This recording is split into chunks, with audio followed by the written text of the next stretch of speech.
Hi everybody, my name is Otis Gordon. I'm an intern with the Hyde Park Jazz Festival, and today I am here with Coco. Coco, please tell me, who's Coco? Who is Coco? Coco is a musician, a composer, a screenwriter, an actress, voiceover artist, poet, and doula. Birth doula, and end-of-life doulas. Wow, so you obviously have a lot of interests. Yeah. You said actress, musician, doula. How do you feel like these three parts of your lives intersect? Do they intersect at all? Everything intersects. How so? Whether you think it does or not, everything feeds into everything. And I think that it was a point in my life where I felt like when I was being a musician, I couldn't be an actress, and when I was being an actress, I couldn't be a musician. And then I realized that I was compartmentalizing my life. And then I decided, because people, half of the creative community in Chicago knew me as an actress, and it was like, oh, you play music as well. And then the musician's like, oh, you're an actress as well. And it was like, well, I do other things too. Yeah. And I think when I was living in Los Angeles and I made the move to expand my career as a actress and voiceover artist, and that did happen, the music scene didn't really pick up that much. And it's a very different environment, but I think I got a little fearful of my hyphenated life in LA because that was a joke.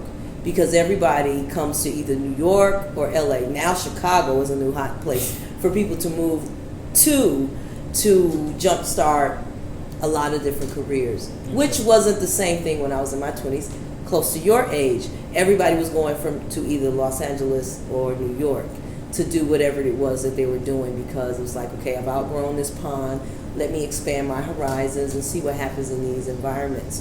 Things have changed tremendously since then. And when I came back, I learned to not compartmentalize my life or my career. And then I started to look very carefully to see that there was an intersection of everything, because there is an intersection. Our family influences our art, our friends, the environment, what's happening politically, what's happening socially, culturally. All of that has a play into it. And yeah, absolutely, all of those things touch everything. That's amazing. Do you feel like you said talking about politics and all that, do you feel like your voice in music is constantly changing, or do you think when you started playing instruments, it's constantly stayed the same? Oh, it's changing.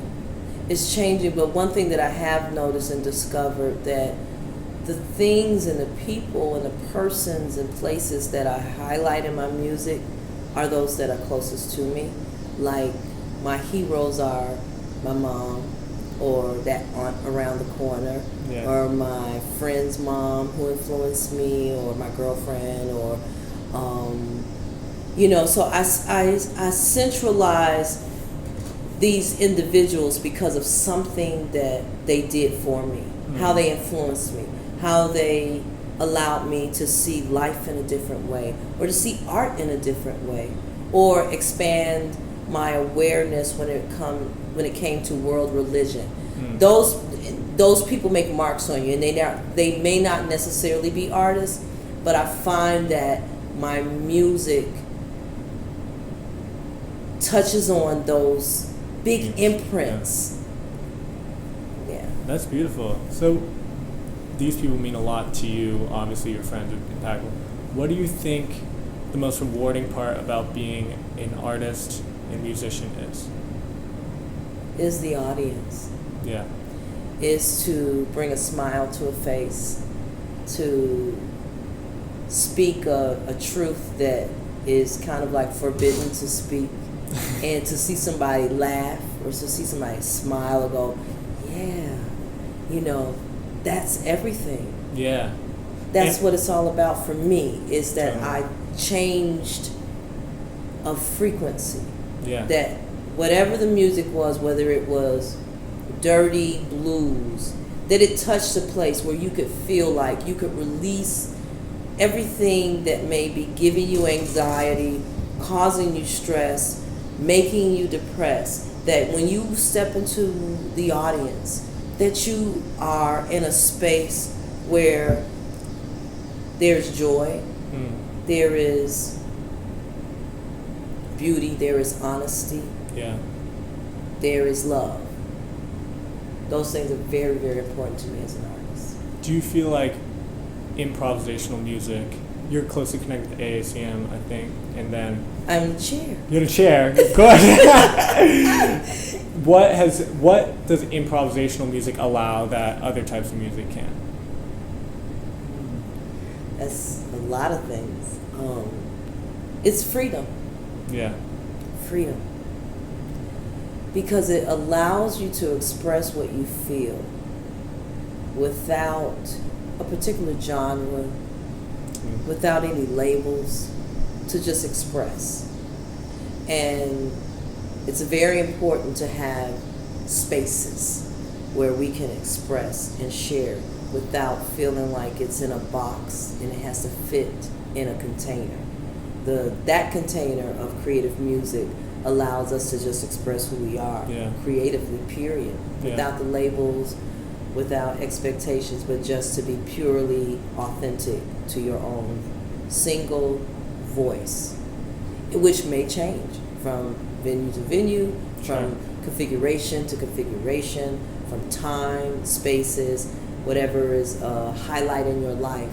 You get that out and you get to express it.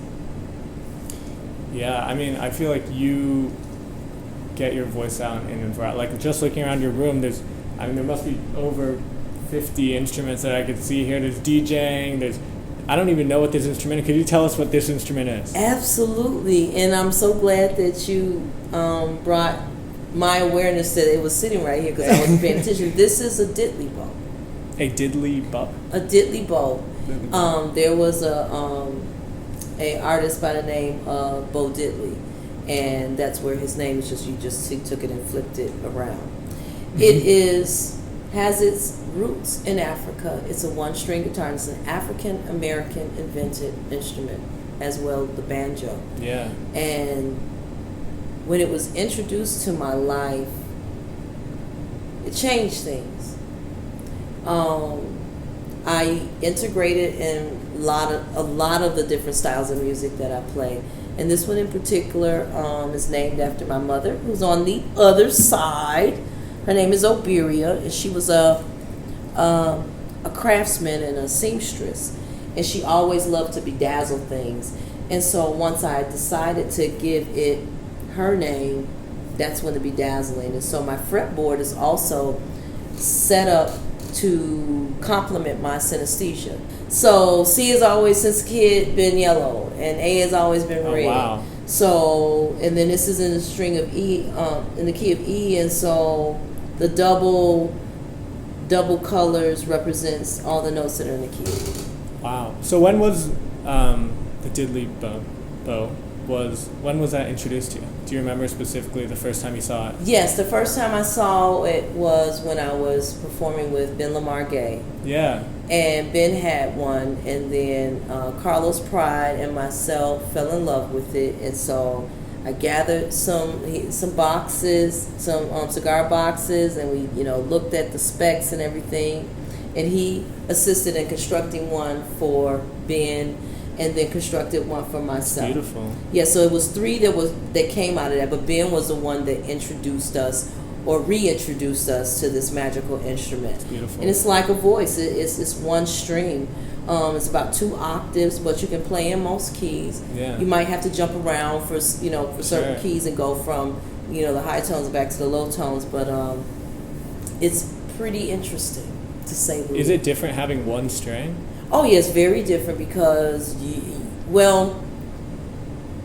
it pushes you to really, really find a lot of ways to express. Sure. So recently I just purchased a wah-wah pedal that I added to the mix. And so to me, it seems like just a perfect additive. I don't know if I'm going to get like a whole board with effects and stuff. For right now, the wah-wah seems like everything I need because I don't want it to get too far out of its natural voice. Sure. Yeah, like respect its boundaries. How do you feel like your learning process has shaped who you are? And what do you see yourself doing in the next 10, 20, 30 years in that path of being a musician? Wow. Like, what's next? More of this, and more of this. I definitely am moving in a direction of scoring for film, placement in television. I'm also a filmmaker as well. Wow. I'm in the process of editing my first short. Wow, congratulations. Thank you.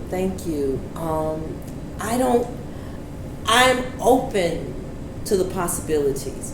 And with that, during the pandemic, what it taught me was open yourself to the possibilities. You know, I have my intentions, I know the things that I want to do, but when I have discovered during this time that when you allow the universe to assist you in what your intentions are, as opposed to directing it and saying and writing down, this is exactly what I do. I write down goals and I write down things, but I also am allowing the magic of time and the magic of synchronicity to come into play. Because what I think I need to do with this and the rest of these instruments in here may be so small and so narrow as opposed to what the universe has in store for me. So these instruments and this music and this vision and this creativity is limitless, and I am ready for whatever comes my way. That's a great mindset. That's beautiful. So, let's talk about the Hyde Park Jazz Festival. Yes! You must be super excited. I am super excited. This is my first time as a band leader to have this opportunity, and I've been on it before with other configurations and other artists. So this is going to be the first time the Hyde Park Jazz Festival community has seen Coco Elysses as a band leader, and with Coco Elysses' original compositions. Wow, what does that mean to you? Oh, I'm excited. I'm a little nervous, of course. Who's not going to be nervous? Yeah. But I have an amazing band performing with me. My music director and also producer, I'm working on my first release as an artist. I've played on a lot of CDs with some amazing people that have really, really helped nurture my career. But to actually perform my own work is a very humbling and sweet experience. It's scary, it's exciting, it's fun. Yes. And it's challenging, and it allows you to face all your fears and to say, hey, your voice is valid. Your voice is valid. Your voice is valid. So I have Alexis Lombre on keys and music direction, and also producer. Ivan Taylor on bass. Alejandro Salazar on drums. I'm trying to think who else. Thaddeus Toops on keys, and Jahari Stampley on keys. That's a great lineup. And what are you going to be playing? And I'm going to be playing conga, diddley bow, and voice, and composition. Amazing. So come out and check out Coco Elysses Elixir Ensemble at the Hyde Park Jazz Festival. You don't want to miss this. You're going to be in store for a wonderful, wonderful treat. And I'll see you on September 25th at 1:45 p.m.